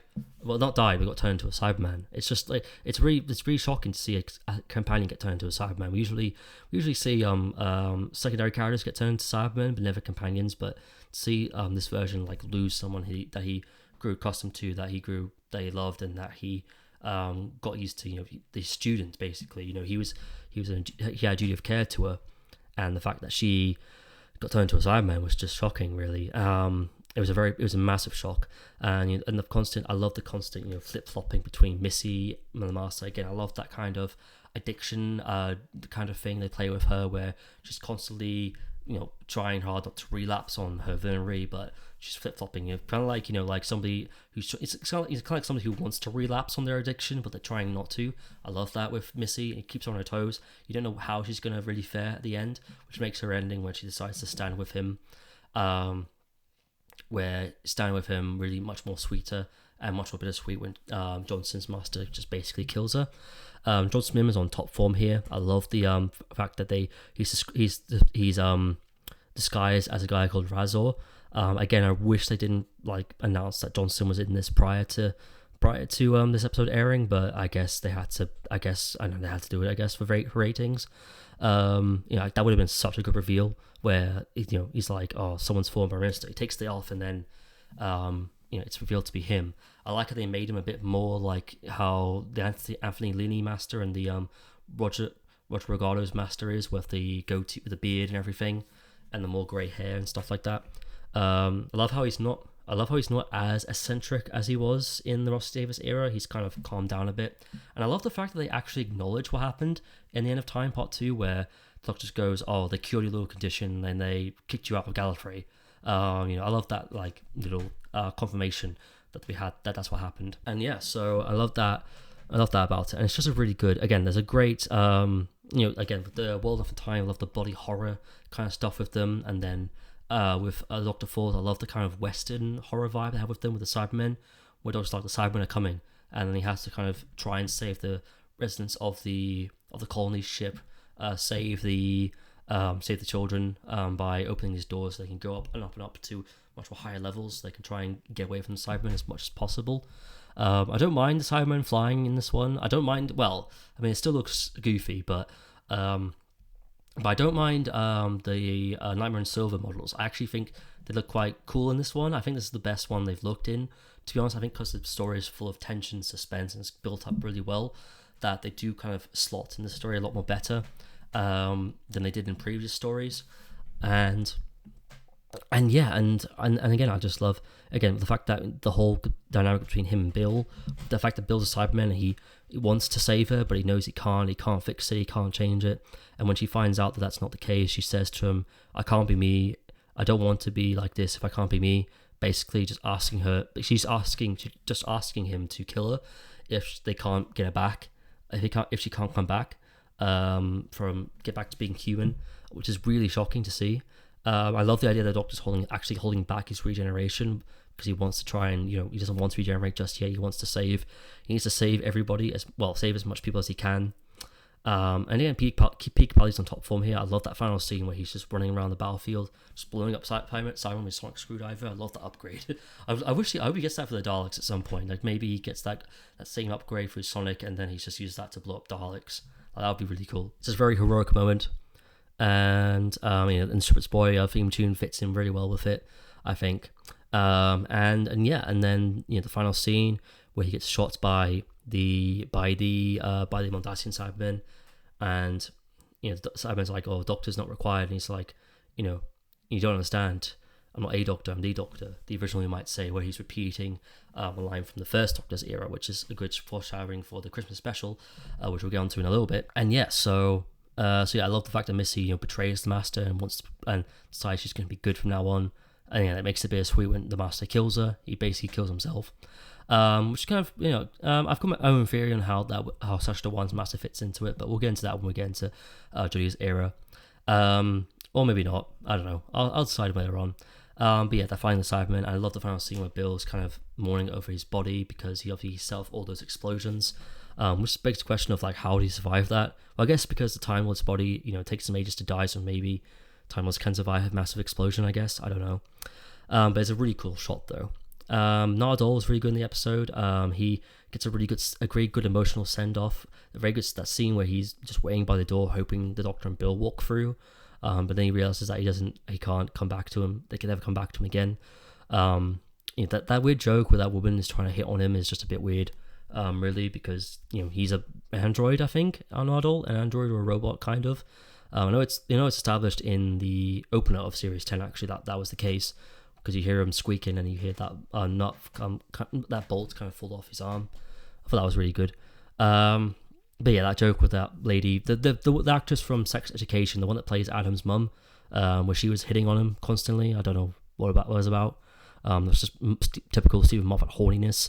Yeah, the horniness didn't stop in this era at all, by the way. Like, the horniness still continued, and it was just a bit distracting, really. It was a bit like, why is this in Doctor Who? Like, we don't need this. We don't need Stephen Moffat being constantly horny, and like, yeah, that was weird. But he does get a good send off as well, and a good emotional moment at the end of the episode. I like how he plays a part in it, and how he's also quite, emotional when Bill gets turned into a Cyberman. I think that was really good. And then I love the ending when Heather comes in and pretty much saves her. Heather comes in, she saves Bill, turns her into a water, kind of a puddle human lady thing, like she is. And she even also, you can go back to on Earth, or you can fly with me. And the fact that they have this really great ending, which kind of sort of gets ruined a little bit in Twice Upon a Time, but not really. Where her and Heather just kind of fly off into a kind of that lesbian couple, just fly off into space, exploring for millions and millions of light years. And yeah, so yeah, overall, World Enough for Time and Dr. Falls is terrific. And the last episode as well. Let's just quickly go over that. So the last scene, when they kind of recreate that moment from Tom Baker's regeneration story, Logopolis, which for some reason I thought was called Logo Poles for some reason. I don't know why. Logo Poles. What the fuck's a Logo Pole? Yeah, so they recreate that moment where you got all the enemies and companions saying the word Doctor over and over again. And I like the fact that it's Missy saying Doctor, that kind of brings them back, and that kind of triggers the regeneration. He doesn't want to regenerate. He's refusing to regenerate, which I guess makes more sense with him than David Tennant, because it's the start of a new regeneration cycle. The Doctor is now much older than he is, and he just wants to retire. He wants to rest. He wants peace. He just wants some peace. That's all what the 12th Doctor wants. He just wants peace. So he's refusing to regenerate, and then he lands in the North Pole, and then suddenly, the music kicks in, which is really great score by Murray Gold, by the way. We need a Series 10 soundtrack. Murray Gold, please do the Series 10 soundtrack, please, at some point. This music at the end of Doctor Falls, when the first Doctor shows up, that's really great. Speaking of which, they have a little back and forth. He has a voice, they have a back and forth, and then it walks on, and it's David Bradley as the first Doctor. And it's like, oh my god, that's the Christmas special. And that it's going to be a multi-Doctor story featuring the first Doctor and the 12th Doctor. That's really cool. That was really cool kind of cliffhanger to end on, and I was really looking forward to Twice Upon a Time until it aired, but we'll get to that. We'll get into that in a little bit. And yeah, but overall, Series 10 as a whole was really good. It was great that Stephen Moffat and Peter Capaldi's final series was a massive hit. Unfortunately, viewing figures wise, the series actually was quite low. At the time, it was actually the lowest series thus far. I don't know if Series 12 or 13 overpassed it, but yeah, I'll have to look into that. But yeah, this was the lowest, and I think it's easy to understand why. The casual viewers were not jumping on board anymore because they felt too alienated. Even with this series, where it's a great jumping on point, I think people at this point just felt so alienated by the show that they were just like, what, we're not even going to bother watching it or giving it a chance. And I think people just at that point just gotten tired and sick of Doctor Who at that point, which sucks because this season is so good, really good.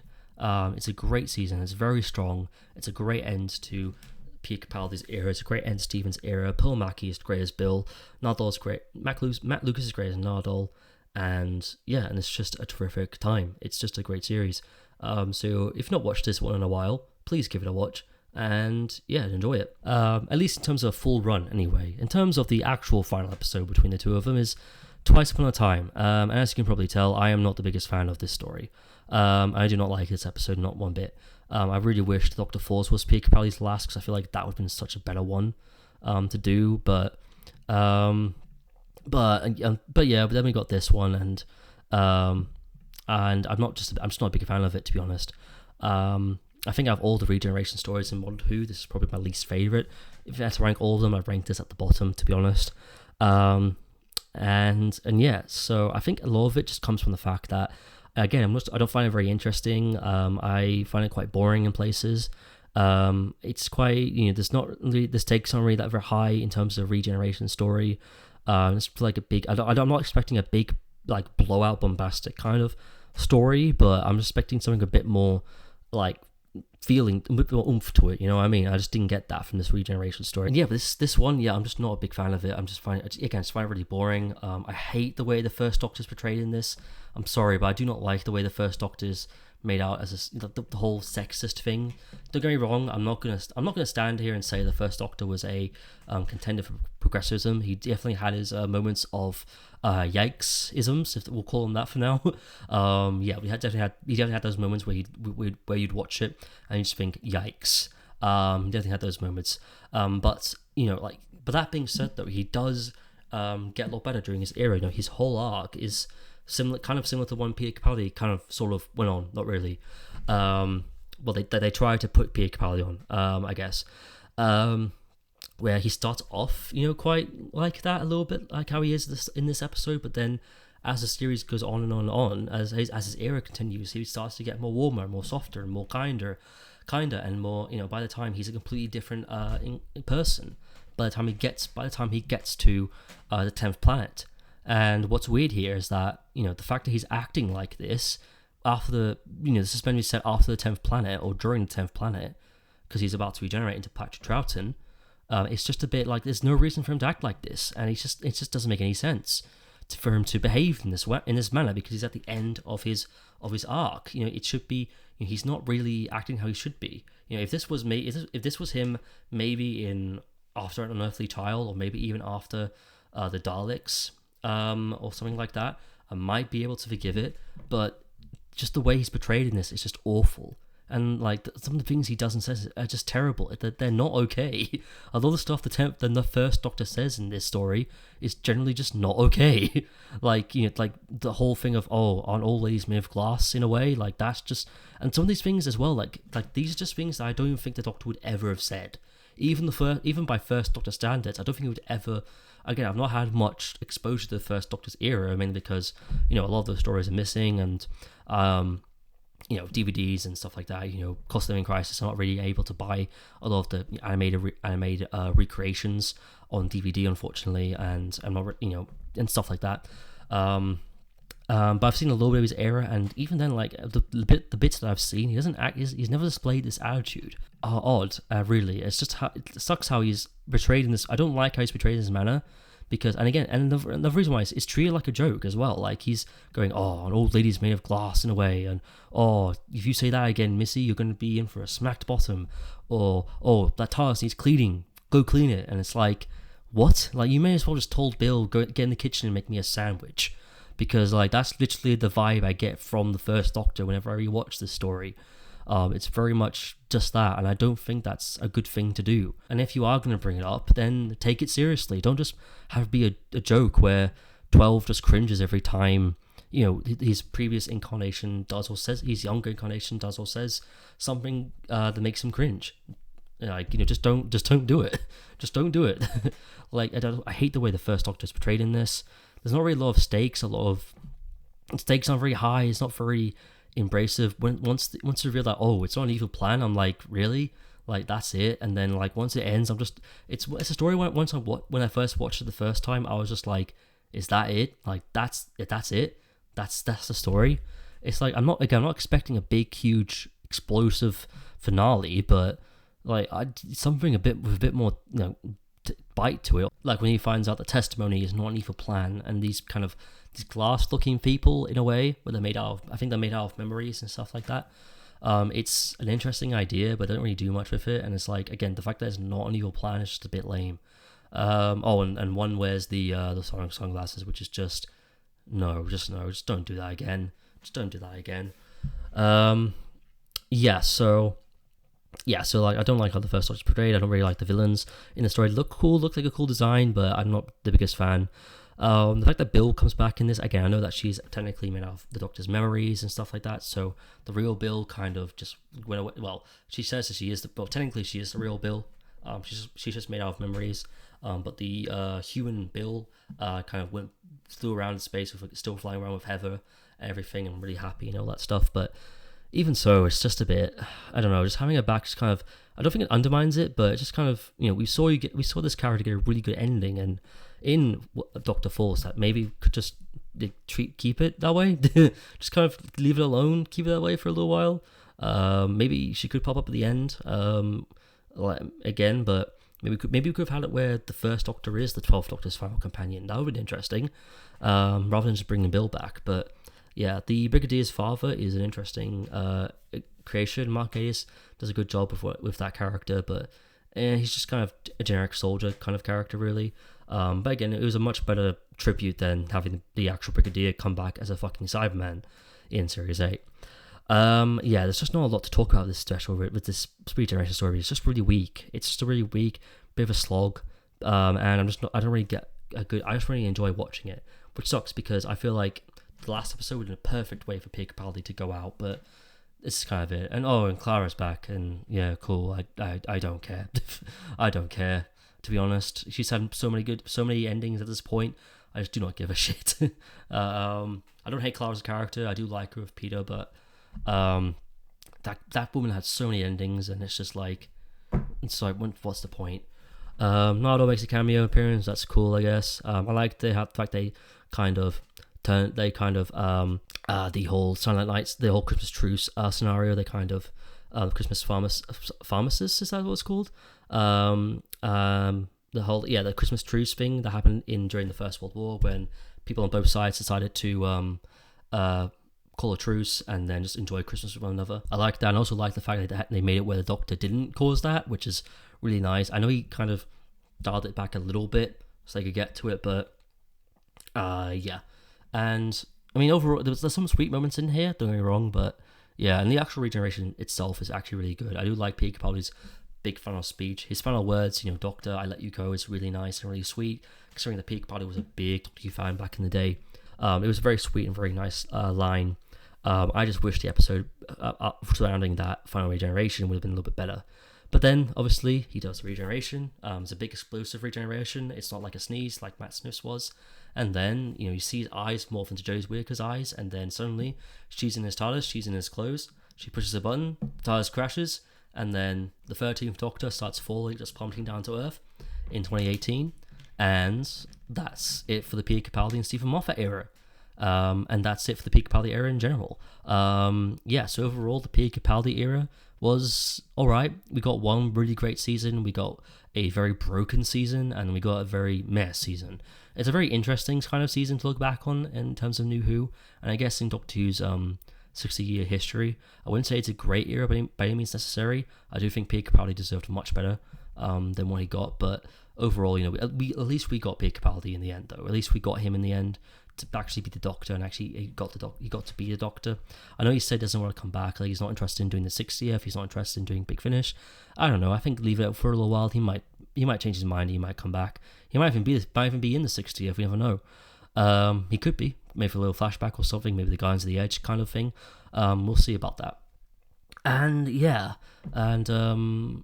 so the Peter Capaldi era overall, again, I know I've not really had a lot to really dive into or say about this era, really, because I don't hate this era, but I'm not that fond of it, and I don't really have a lot to say on it. But overall, the Peter Capaldi era is okay. It is okay. It's not bad. It's just okay.